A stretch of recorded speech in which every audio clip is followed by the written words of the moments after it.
Conservative Political Action Conference speaker and Daily Wire host Michael Knowles called for the eradication of transgenderism at the conference on Saturday.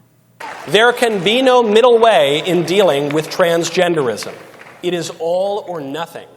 If transgenderism is true, if men really can become women, then it's true for everybody of all ages. If transgenderism is false, as it is, if men really can't become women, as they cannot, then it's false for everybody too. And if it's false, then we should not indulge it, especially since that indulgence requires taking away the rights and customs of so many people. If it is false, then for the good of society, and especially for the good of the poor people who have fallen prey to this confusion, transgenderism must be eradicated from public life entirely. The whole preposterous ideology at every level. Now, Rolling Stone's headline about the event claimed that Knowles had called for, quote, transgender people to be eradicated. And Knowles called that headline libelous and demanded a retraction, which Rolling Stone complied with. And their new headline then read, CPAC speaker calls for eradication of transgenderism and somehow claims he's not calling for elimination of transgender people. So per Knowles, eradicating, quote, transgenderism is not a call for eradicating, quote, transgender people. I think it's a really great example of the media totally screwing up what should have been like slam dunk criticism of Michael Knowles. I don't agree with what he's saying there at all. I don't particularly like the very eliminationist rhetoric he's suggesting there. I think it is totally fine to criticize him for it. I think the vast majority of Americans, even including some who have issues with what things some members of the transgender activist community want, probably don't agree with what Michael Knowles is saying there. However, because Rolling Stone, which I think unfortunately has become an increasingly careless publication, wrote that headline, they opened themselves up to correct criticism that they were misquoting him. Now, does it rise to the issue of libel? Is it libelous? I doubt that. I would have to see what a court would say. I don't think it's libelous. It is definitely wrong, and they were right to correct it. And then correcting it and still making fun of him in the headline is like, I think it was an own goal, is what I'll say. Yeah, it's interesting. So the question comes down to, does a call for eradicating transgenderism, in effect, is that the same as calling for eradicating transgender people? And is there enough of a distinction there for Knowles, to take umbrage at being misquoted that way? I mean, obviously it was a misquote if it was put in quotes, right? Because he didn't say those words. But, we have a quote here from Erin Reed, a transgender rights activist and writer, who told Rolling Stone that the distinction is, she called it absurd. There's no difference between a ban on, quote, transgenderism and an attack on transgender people, she said. She added, quote, they are one and the same and there's no separation between them. So it's, right, that's the question. Is this an example of the kind of, everything is harm, everything is an attack on our being, any criticism is to steal from our humanity that we, often criticize on the left? Or did this veer a little bit too close to comfort? I mean, a world without transgenderism would also be a world without transgender people in it, right? This sort of the logical conclusion from it. I mean, if you don't have transgenderism, where are all the trans people, right? What happens to them? Well, and eradicate is a particularly harsh, almost kind of violent word, or has very unpleasant implications, I would say it's very harsh and unpleasant when it's applied to people. When it's applied to an ideology, it's I think it's a lot less harsh, right? It's a lot more understandable. I'm sure you and I would be very comfortable saying Nazism should be eradicated, right? I mean, there's no real, one doesn't rebel at hearing words like that. Well, but in that case, I mean, right, Nazism should be eradicated, and if that implies Nazis will also be in some way eradicated, that doesn't, I think it does imply some kind of like strong, very illiberal action being taken against Nazis as well, which probably, again, we we had a world war against them, so we did in fact eradicate them by violent means. I think it's kind of like if you were to say, let's imagine some progressive activist said we need to eliminate the eradicate the Second Amendment. And then conservatives said, they're trying to eradicate gun owners. They're going to eradicate Second Amendment supporters.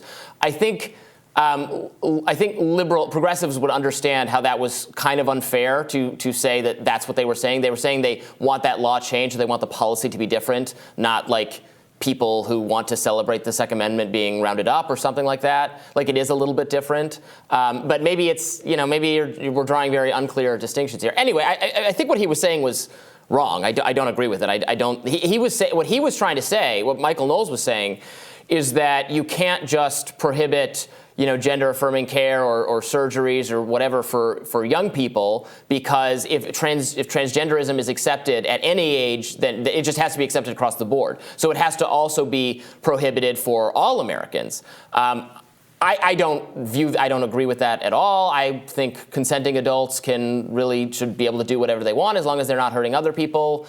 The public policy question is over what is the appropriate age to say that this person is old enough to consent. We have to set these from a societal standpoint, right? We've set what is the age at which you can drive a car, what is the age at which you can drink, what is the age at which you can get married, what is the age at which you can take out student loan debt. And some of these things I think are kind of discordant and don't make sense compared to where the other things are, like why you can't drink until you're 21, but you can, get married at 18, some of it doesn't actually make a lot of sense to me.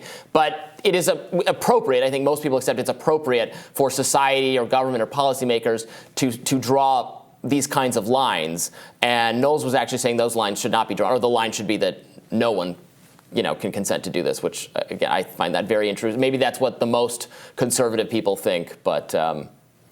Right. I think, an even better example than your very good Second Amendment example would be, let's say, somebody on the left said, and they say this all the time, we need to eradicate the MAGA movement, right? Mm-hmm. Or MAGA, right? I mean, to a lot of people who are very proudly part of the MAGA movement, that sounds very vile and violent. And I'm sure, Knowles himself, might be one of the people who, if they heard that language, would say, you see, they hate you, they're waging war against you, they're trying to, right, and so forth. So I think that, it's important to be careful in our language, and I agree with you about the implications of what he was saying. I, too, don't agree with it, but it's not where the sort of the median American voter is not there. They're much more where you are, Robby, which is, we need to, 64% of Americans believe we need to protect transgender Americans from discrimination in housing and in the job market, right? That's hardly a call for eradication. It's actually the opposite, right? But they are not on board with, the interventions in childhood. My question, I guess, would be like, without the extremists on the right saying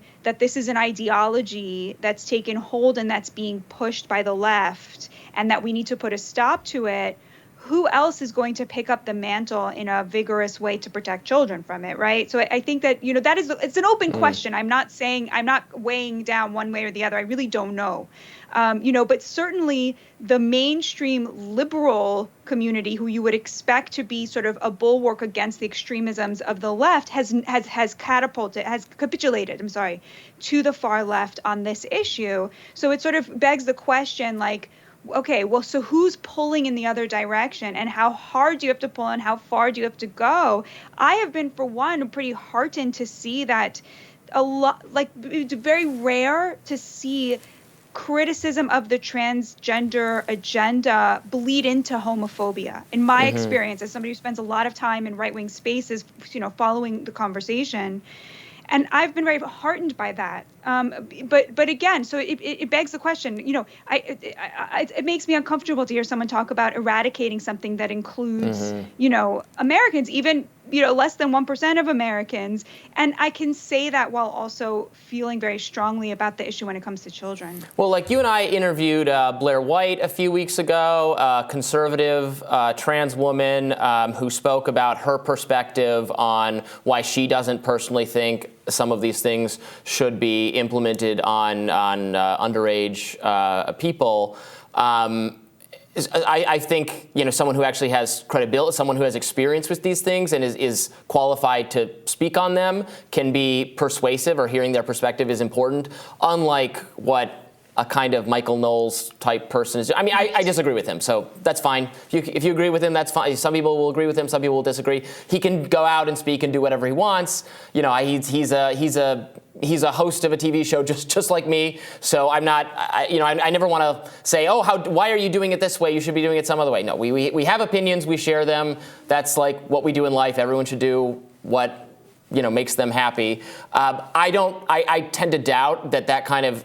I think that rhetoric he's using is probably alienating. I feel similarly about Matt Walsh. I'm not saying they should stop doing it, or that's up to them, right? I'm not saying they would be better put their talents somewhere else, but I would tend to guess, I think that kind of, and I presume both of those individuals, for instance, would make these same arguments about gay marriage. I think Matt Walsh very much does. I guess I don't know exactly what Michael Knowles' views on the subject are. I think this is contrary to what the vast majority of Americans think about these issues. These are difficult. Transgender surgeries and gender-affirming care. These are difficult public policy questions that I think demand a degree of nuance when you discuss, and when you go in it with people who disagree with me. Their views, not fair enough, not saying they should be eliminated, but their views are, must be eradicated from the face of the earth. I think you end up sounding, maybe it's good for, getting viewers on for your show or whatever, but I don't think it's necessarily helping the dialogue, would be my perspective. Well, I would say even more than good for viewers, I'm very happy that prison abolitionists exist. I'm very happy that anti-Zionists exist. I'm very, very relieved to find in the ecosystem people who are way to the left of me, because how do you check yourself? How do you make sure that there's a healthy exchange of ideas? How do you know for a fact that you're engaging with all of the data from all sides, unless there are people way out there making those cases? The problem is that on certain topics, the way out there ideas are treated like the mainstream by a tiny elite in the media. And so for a tiny elite on the right to try to sort of provide a countervailing force to that without descending into bigotry, I think is important. The question is, where is that line? And I think we should try to be as generous as possible in where we put it, for our own sakes, to make sure that we are being honest and we are challenging ourselves. Indeed. All right, we'll have more Rising right after this. Please stay tuned.